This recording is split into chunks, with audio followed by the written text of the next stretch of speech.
क्या अनिरुद्धाचार्य जी महाराज को आत्मनिर्भर बेटियों से दिक्कत है? महाराज जी ऐसा है क्या? मैं तो कथा में बोलता हूँ हर बेटी को झांसी की रानी होनी चाहिए। आत्मनिर्भरता क्या है? अरे आत्मनिर्भर यही है कि आप झांसी की रानी बने, रानी दुर्गावती बने, अहिल्याबाई बने। देखिए हमारे देश में जो नारियों का इतिहास रहा है वो एक बहुत अच्छा इतिहास रहा है। नारियां हमारे यहाँ ना केवल पैसे कमाने तक नहीं, इससे भी आगे जाना है आपको। कहाँ जाना है? सबसे बड़ी जरूरी है नारियों के लिए आत्मरक्षा। आत्मनिर्भर का मतलब ये नहीं कि हमारे पास केवल पैसा हो। चलो आपके पास यदि पैसा है और कल को आपको कोई आके सताने लग गया, परेशान करने लग गया चौराहे गली में, तो कम से कम आपको आत्मरक्षा का तो ज्ञान होना चाहिए। इसीलिए मैं बोलता हूँ कि अपनी अपनी बेटियों को सबको कराटे सिखाओ बिंदास, ताकि वो आत्मनिर्भर हो सके। कल को जरूरत पड़े तो वो अपनी रक्षा तो करें। तो आत्मनिर्भर कैसे होंगी अगर वो कहीं काम करेंगी? आप कह रहे हैं कि कामकाजी महिलाएं जो हैं वो अपने पति को फिर कुछ समझेंगी ही नहीं। तो ये कौन सी परिभाषा हुई? ये तो फैक्ट जो बोले जाते हैं वो है, ऐसा है। ये फैक्ट है कि कामकाजी महिलाएं अपने पतियों को कुछ नहीं समझती क्या? जी, पति समझता है, पत्नियां नहीं समझती। जी गुरुजी, मेरी जो दादी हैं उन्होंने बहुत साल काम किया, मेरे दादू ने भी नहीं किया काम। मेरे पापा काम शुरू करने वाले थे उस टाइम, और मेरी दादी ने 10-15 साल तक काम किया सिर्फ अपने फैमिली के लिए, और उन्होंने कभी नहीं जताया। वो आज भी काम कर रही हैं, तो क्या वो नहीं काम तो करने चाहिए। हमारी दादी भी काम करती है, हमारी माँ भी काम करती हैं अभी भी। नहीं, वो कह रही है काम करती हैं लेकिन उन्होंने कभी जताया नहीं। जी जी जी हाँ, सब नहीं जताती हैं। जिनके लिए कह रहे हैं वो, जैसे आज की जनसंख्या में कुछ लोग हैं कि अगर 4 पैसे कमाने लगती हैं तो वो अपने आदमी की वैल्यू नहीं समझती हैं। वो उनके लिए गुरुजी कह रहे हैं। अच्छा, उनके सबके लिए नहीं। आपको क्या समझ में आया? ज़रूरी तो नहीं है ना ये चीज़ कि मतलब हम सारे काम कर रहे हैं तो फिर ये सब चीज़ मतलब हम सब औरतों के लिए नहीं कह सकते। ये हम लोग बात है सबके लिए होती ही नहीं। आत्मनिर्भर। उन्होंने ये कहा कि पति अगर काम करता है तो वो जताता नहीं, पत्नियां काम करती हैं तो वो पतियों को जताती हैं। जी, बहुत सालों तक ऐसा रहा है कि औरतें काम नहीं करती थी, घर रहती थी, आदमी काम करते थे, वो जताते थे आके कि अरे मैं काम कर रहा हूँ, तुम्हें काम करने की क्या जरूरत है, मैं कमा रहा हूँ ना, ये बहुत है। तो अब जब औरतें कर रही है, उनका टाइम आ गया, तो वो क्यों नहीं जताएंगी? वो अपना हक तो दिखाएंगी ना, हर चीज में तो लेंगी। महाराज जी, जो करेगा वो जताएगा, जो करेगा वो जताएगा। इस पर एक टिप्पणी जल्दी से। अब इस पर टिप्पणी बहन ने कर तो दी, हाँ, कि भाई करेंगे तो जताएंगे। ठीक कह रही है, अब क्या करोगे? अब भाई जो सही है, जो है हाँ, समाज में जो दिखता है, हाँ, कि देखो पति पत्नी ना दोनों एक साइकिल के पहिए की तरह होते हैं। यदि पति समझदार है तो पत्नी को भी समझदार होना चाहिए, और पत्नी समझदार है तो पति को बहुत समझदार होना चाहिए। रिश्ते चलते हैं ना सहनशीलता से। पत्नी के अंदर भी सहनशीलता हो और पुरुष के अंदर भी सहनशीलता हो तो रिश्ते बढ़िया चलते हैं। मैं ताना मारूं अपनी पत्नी को या पत्नी मुझे मारे, ऐसे में रिश्ते नहीं चलेंगे। आप ताना मार के देख लेना बेटा, आपके रिश्ते नहीं चल पाएंगे। इसलिए रिश्तों में जैसे ही आओ ना, तो चाहे पुरुष हो चाहे स्त्री हो, 2 बातें सहन करनी पड़ती हैं। यदि पत्थर भी छैनी और हथौड़े की चोट सहता है ना, तब जाके वो भगवान बनता है।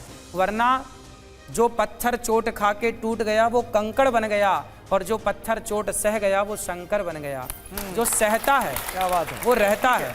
इसलिए रिश्तों में 2 बातें हम पत्नी की सुने, 2 बातें पति की सुने। यदि आपके अंदर सुनने की क्षमता है तो आप रिश्ते चला पाएंगे, वरना लिख लो, आपसे रिश्ते ना चलेंगे। ये रहा सवाल। क्या अनिरुद्धाचार्य जी महाराज को दुल्हन की खुशी सहन नहीं हो रही है? और इस सवाल से पहले तो मैं आपकी तारीफ भी करना चाहूंगा, जो स्टेप आपने दिखाया है कि लड़कियां नाचती कैसी हैं, दुल्हनें नाचती कैसी हैं। लगता है शादी में आप भी नाचे बहुत हैं।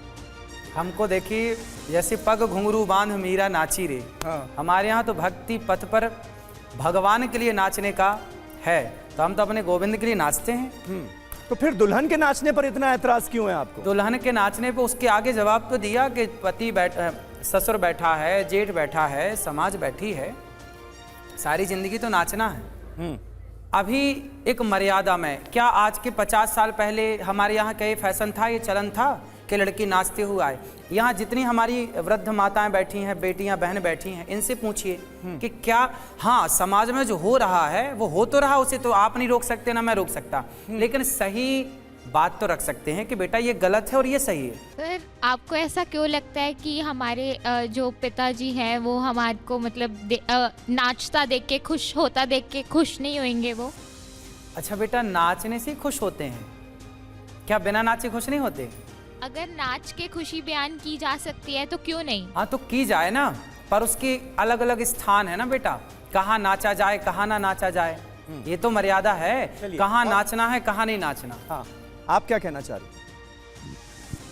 राधे राधे। राधे राधे। मुझे ये जानना है कि ऐसा कहाँ लिखा है कि हम अपनी खुद की शादी में जब बहुत ज़्यादा खुश है तो हम नहीं नाच सकते? बेटा हर चीज़ लिखी नहीं होती है ना। जब आप पैदा हुई थी तब आपका नाम भी कहीं नहीं लिखा था, माँ बाप ने आपको नाम दे दिया, उस नाम से आप जानी गई। बस लिखा, हर चीज़ लिखी नहीं होती बेटा, कॉमन सेंस होता है। तो मर्यादाएं हैं, है ना। रावण जब आया तो लक्ष्मण जी ने सीता माँ के लिए लक्ष्मण रेखा खींची। अब आप कहो कि वो लक्ष्मण रेखा कहाँ लिखी है? भाई वो मर्यादा की रेखा है। आपके माँ बाप बोलते हैं पिज्जा मत खाओ, अब आप माँ बाप से बोलो कहाँ लिखा है कि पिज्जा मत खाओ। आप माँ बाप बोलते हैं बेटा मोबाइल मत चलाओ, अब आप माँ बाप से पूछो, माँ बाप बोलो कहाँ लिखा है कि मोबाइल मत चलाओ। भाई माँ बाप जो बोलते हैं आपके हित के लिए बोलते हैं। और आपको नाचना है तो कोई मैं आपका हाथ पकड़ने तो आऊँगा नहीं, खूब नाचो खूब नाचो। क्या अनिरुद्धाचार्य जी महाराज लव स्टोरीज के विलेन बनना चाहते हैं? महाराज जी, मैंने अभी जो बात कही ना, इस बात के लिए तो सबको आशीर्वाद देना चाहिए मेरे को। अच्छा, कि आपकी बेटियों को, आपके बच्चों को मैंने कितनी अच्छी बात कही, क्यों आप लोगों ने आशीर्वाद नहीं दिया हमें? बड़े गरीब लोग हैं, आशीर्वाद भी नहीं देते। आई लव यू छलावा है। आप बताइए, क्या आज आई लव यू के नाम पर बेटियों का शोषण नहीं होता समाज में? बताओ बताओ, इनको बताओ। चलिए आइए, ये सवाल जो आपने पूछ लिया है जवाब भी ले लेते हैं, जवाब लेते हैं न्यू जनरेशन से ही जवाब। जी, क्या आई लव यू बोलने के बाद क्या लड़का लड़की शादी तक नहीं पहुंच जाते? वो शादी भी तो करते शादी हैं ना? कर लें। पर आपसे मेरा सवाल है, बताओ क्या आई लव यू के नाम पर आज लड़कियों के साथ धोखा होता है कि नहीं? नहीं, धोखा नहीं होता। हाँ? नहीं होता धोखा भी। चलिए, वाह, बच्ची का कहना है धोखा नहीं होता। अब बताइए, और कोई और? आप लोग मान रहे हैं कि नहीं होता, जबकि आप जान रहे हैं कि होता है। महाराज लेकिन देखिए, मुझे गलत सिद्ध करने के लिए आप जैसे बुद्धिमान लोग। ठीक है महाराज जी। जी, इस बात पे मैं सहमत हूँ, इस बात पे इन्होंने सच बोला है। इस बात पर सच बोला है। शादियाँ भी तो होती है, आई लव यू के नाम पे शादियाँ भी तो होती है, जरूर धोखे होते हैं। तो इसका मतलब ये तो नहीं कि आई लव यू मतलब है ही धोखा। हाँ, इसका ये देखो, मतलब ये तो नहीं है महाराज जी। महाराज जी, मुझे ये सवाल बहन पूछने ने दीजिए। कहा कि आई लव यू का मतलब नहीं, धोखा है। ठीक है, उन्होंने कहा कि प्यार के नाम पर धोखे होते हैं। इसका ये मतलब थोड़ी है कि हर प्यार को, आई लव यू बोलने वाले को आप उसके ऊपर लांछन लगा दें। सारा प्यार जो है उसको आपने वासना से जोड़ दिया, हवस से जोड़ दिया। ये क्या ठीक है? जी महाराज जी, प्यार सच्चा होता है, प्यार किसी लड़की और किसी लड़के का नहीं, प्यार तो माता और पिता का सच्चा होता है। कौन से शास्त्र के हिसाब से राधा कृष्ण की पत्नी है? गर्ग संहिता पढ़े हैं?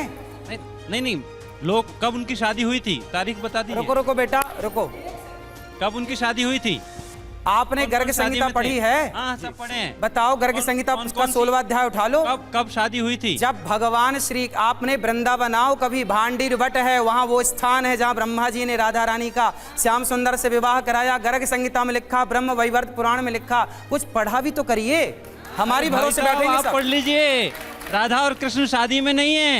हैं? राधा और कृष्ण का विवाह नहीं हुआ। आप भी आपके पढ़ कहने से लीजिए। नहीं होगा। हम कहें कि आपके माँ बाप का ब्याह नहीं हुआ तो आप मान लोगे? आप प्रमाण दीजिए। आपने रघुवंश की बात कर रहे थे, आप रघुवंश मैंने निकाल के रखा है, रघुवंश का प्रमाण दीजिए। वो गाय वाली बात जो आप कह रहे हैं, हाँ। रघुवंश का कौन से श्लोक में बताइए? मैं अभी बता दूंगा, मेरे पास बताइए पुस्तक ना। रखी है। नहीं, प्रमाण की अब बात बेटा करें, मेरे को रखिए। पता होता ना कि आप जैसे यहाँ लोग बैठे हैं तो प्रमाण लेके आता। प्रमाण लेके आना चाहिए। अब आपको ये नहीं पता कि आप मुझसे आप तो कह रहे हैं, सोचिए, मैंने नहीं पढ़ा है। सोचिए, इन्हें ये नहीं पता कि राधा का कृष्ण से ब्याह हुआ कि नहीं। वो बात सनातन की करने चले हैं, लेकिन ठेकेदार महाराज जी, बनेंगे ये, और महाराज जी, अक्कल नहीं है, जीरो। लड़की के माता पिता देखते हैं लड़कों को, आप लड़का ले आइए, फिर लड़की उसमें से पसंद कर लेगी, हमें ये लड़का पसंद है तो अच्छा, नहीं है तो कोई बात नहीं। भाई माँ बाप भी तो माँ बाप हैं, कोई दुश्मन तो नहीं है। लेकिन तो आजकल माँ बाप ये कहते हैं कि बेटा अपनी पसंद से जीवन साथी चुन लो और हमें बता दो। हैं? फिर क्या? आजकल माँ बाप खुद अपनी संतानों से कहते हैं कि अपनी पसंद का जीवन साथी चुन लो और हमें बता दो, तो फिर क्या करेंगे? जी महाराज जी। देखो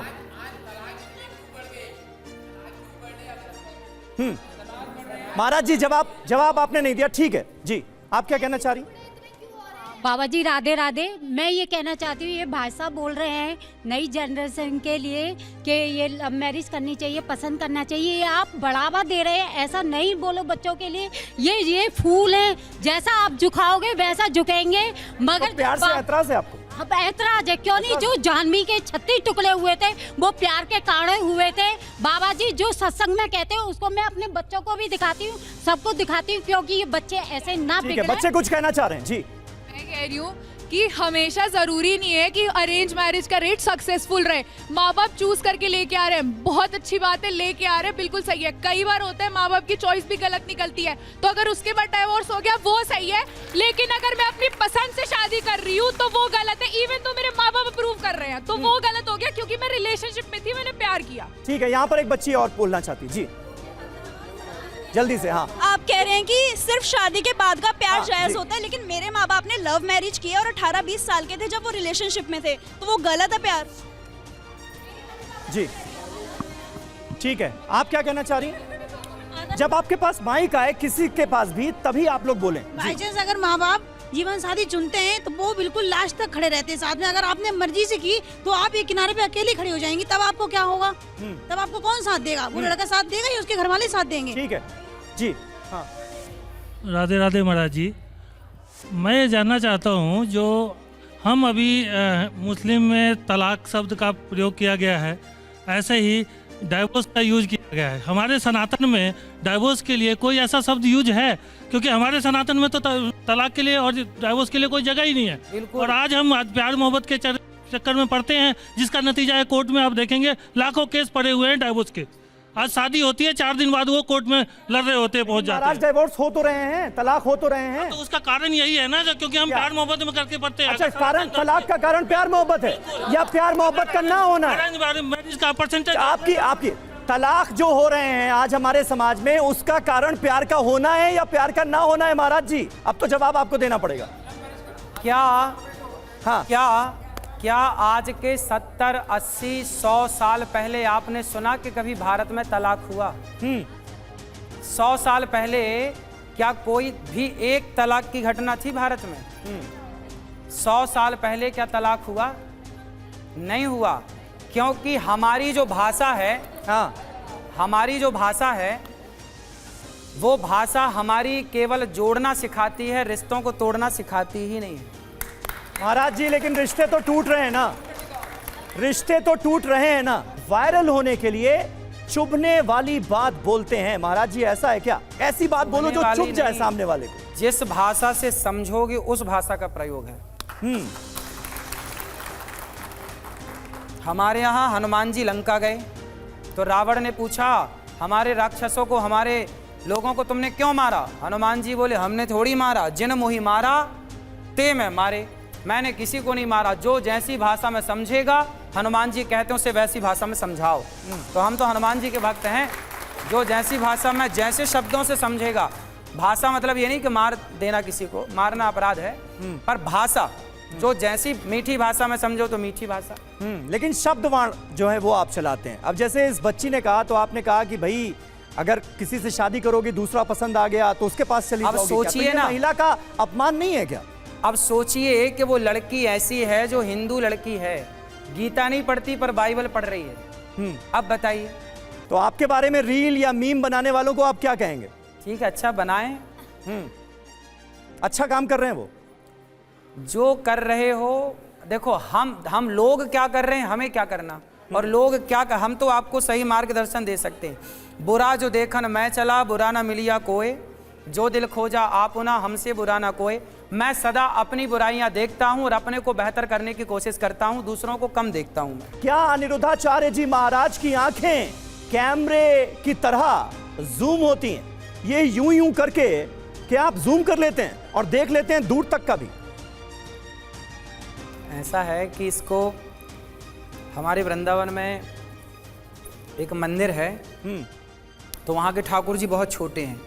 अच्छा, तो जब वहाँ जाओ ना तो वहाँ पे भगवान दिखते नहीं हैं, बहुत छोटे से हैं, है ना। तो फिर वहाँ पे ना ऐसे देखा जाता है। इससे क्या होता है, जो यहाँ वहाँ दिखता है ना वो केंद्रित होता है। और आप अभी प्रैक्टिकल करिए, आप ऐसे करिए तो आप स्पष्ट देख पाएंगे, ये प्रैक्टिकली है। तो वहाँ पे परंपरा ये सदियों से है कि भगवान जी को ऐसे देखने से ना, जैसे आप बहुत शोर शराबा में, भीड़ भाड़ में और भगवान जी के दर्शन करना है तो ऐसे करके देखिए तो बिल्कुल आपको भगवान जी ही दिखेंगे और आप उनको धारण करिए अपने हृदय में। लेकिन जिस व्यक्ति से वहां प्रवचन के दौरान बात कर रहे थे तो उसके दांतों का गुटखा आपको जूम करके दिखा कि नहीं दिखा? बिल्कुल दिख जाएगा। दिख गया था ना? हाँ। आप कथावाचक हैं कि मॉरल पुलिस हैं कि आज के टाइम पे तो आप, मैं बताऊं, ट्रेंडिंग है मीम्स में। आप समझ रहे हैं 21वीं सदी में मीम कल्चर तो आप समझते ही होंगे। मैं इंस्टाग्राम खोलता हूं, आपके हजारों मीम्स पड़े होते हैं। इसी से आप परेशान हैं। इसी से आप परेशान हैं। नहीं, मैं परेशान नहीं हूं महाराज। लेकिन मैं चाहता हूं कि जो आप कर रहे हैं कम से कम तर्क के साथ बोलें, फैक्ट के साथ बोलें। आप बोल रहे हैं 14 साल के लड़के ने जीमेल का आविष्कार किया है। आप बोल रहे हैं स्टीव जॉब्स के वो 1973 में आया था, एप्पल खा के दे दिया उन्होंने। कैसी बातें कर रहे हैं महाराज आप? ये सारी फैक्ट चेक करिए पहले, फिर बोलिए आप। ठीक है बाबा, इस हाजिर जवाबी का राज आज खोल ही दीजिए। हाजिर जवाब दे तो रहे हैं, कुछ लोग ले कहाँ रहे हैं। लेकिन इसी हाजिर जवाबी में कई बार गड़बड़ हो जाती है क्या? कोई बात नहीं, चल देखो, जो बच्चा खड़ा होगा वही तो गिरेगा, जो चलना सीखेगा वही ना गिरेगा, जो आगे बढ़ेगा नहीं, चलेगा नहीं, वो गिरेगा क्यों? यदि मेरे से गलतियां हो रही हैं तो मेरी गलतियां ये बता रही हैं कि मैं आगे बढ़ने के लिए चल रहा हूं तो गिर रहा हूं, इसमें क्या बड़ी बात? लेकिन ये हर बार आप महिलाओं की बोलती क्यों बंद करते हैं? जो सीखेगा, जो आगे बढ़ेगा, जो कुछ करेगा वही गलती करेगा, जो कुछ करेगा ही नहीं। अब इन लोगों से कोई गलतियां नहीं हो रही हैं क्योंकि कुछ करते ही नहीं है। हम करते हैं तो हमसे लाख गलतियां होती हैं। मजाक कर रहे हैं, बुरा मत मानना, गलत मत बोलना, मजाक कर रहे हैं, मजाक कर रहे हैं। क्या अनिरुद्धाचार्य जी महाराज प्रेम को सौदा समझते हैं? महाराज जी, काहे को सौदा? प्रेम को क्या सौदा समझते हैं? आप मैंने कमाओगे, सौदा कर यानी दिया जितना भाई। पैसा कमाओगे उसी हिसाब से लड़कियां तुम्हें अच्छा या बुरा समझे? भाई लड़की का पिता तो यही देखता है ना कि भाई लड़का कमाने वाला कैसा, पिता तो पैसा देखता है। फिर बिना पैसे के कौन ब्याह कर देगा अपनी बेटी का? इसलिए आपकी काबिलियत देखिए, हमने वहां क्या बोला, बेटा पहले कमाओ, पहले कमाओ और काबिल बनो। जब काबिल बन जाओगे तो लड़कियां बहुत मिल जाएंगी, इसमें क्या? लेकिन एक थ्योरी ये भी तो है ना कि लड़की को ये भी तो हो सकता है कि जिसकी आर्थिक हालत उतनी मजबूत ना हो वो पसंद आ जाए। कहते हैं शादी में सबसे ज्यादा जरूरी प्यार होता है। महाराज जी, फिर तो जो आप कह रहे हैं सब सही है। फिर तो जो मैं कह रहा हूँ सब सही जी। राधे राधे गुरुजी, जब बेटा जिसके पास पैसे नहीं है उससे शादी करोगे तो क्या प्यार कोई ओढ़ोगे, प्यार कोई खाओगे, प्यार कोई पहनोगे? हैं? उसका घर मकान नहीं है, वो कमाता नहीं है, तो प्यार से जिंदा रह जाओगे क्या? आपके हिसाब से प्यार जरूरी है, लेकिन धन दौलत भी ज्यादा दौलत भी जरूरी है, घर मकान भी होना चाहिए, उसका काम भी होना चाहिए, तभी तो आगे गृहस्थी चलेगी। प्यार भी होना चाहिए। प्यार से काम ये अनुभव है, ये अनुभव कहना चाह रही जी। ये अनुभव है, वो भावना है, जो वो कह रहे हैं वो भावनाओं बह रही हैं और ये रियल अनुभव है। ठीक है, ठीक है। सर, औरतों को लक्ष्मी कहा जाता है। महाराज जी, औरतों को लक्ष्मी कहा जाता है। मेरे पास उदाहरण है, मेरे फैमिली में ऐसे है कि एक मेल जो जीरो पे था, एक औरत जो उन्होंने उनको हर कदम पे साथ दिया। ये नहीं है कि वो जीरो पे तो मैं क्यों आऊँ उसके साथ, वो पैसे वाला होगा तब आऊँगी। जीरो तक खड़े थे, ऊपर तक पहुँचा और आज वो अपनी लक्ष्मी की तरह अपनी उनका पैर छूते कि तुम ऐसा जीरो से खड़ी थी। तो नहीं, पैसे नहीं मायने रखते, प्यार मायना करता है। और प्यार होगा तभी पैसा बढ़ेगा, तभी वो आपका पार्टनर आपको सपोर्ट करेगा। बिल्कुल, यानी केस टू केस जो है ये मामला देखा जाना चाहिए, ना कि इस पर कोई ऐसी जनरल राय देनी चाहिए।